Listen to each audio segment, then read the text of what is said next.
Now the second move of that triple threat situation is called a crossover.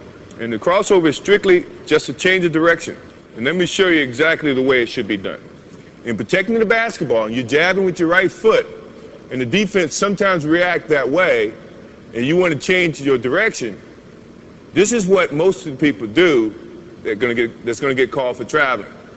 In jabbing with this right foot, they get so quick, they go this way by moving their left foot, which is your pivot foot. That is traveling in any league.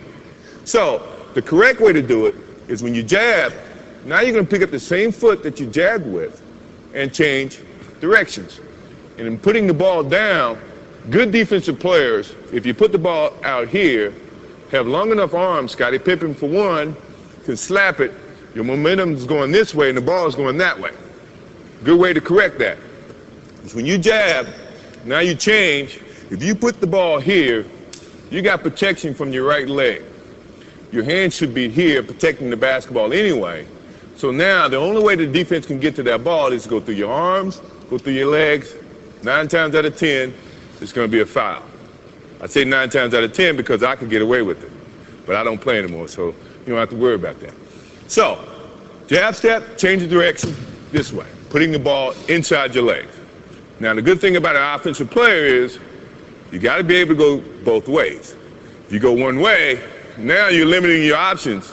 The defense is going to read that, and then they become more, I guess, have the advantage to try to limit your options. As an offensive player, you never want to limit your options. So when you're working on that move to do it this way, also do it that way. So now you can have 2 options. If my man is taking a defensive stance, the thing that I'm looking at right now is he's playing parallel. So now he's playing me to go either way, which is good. Which it also, to me, means all I have to do is give him a nice little fake this way.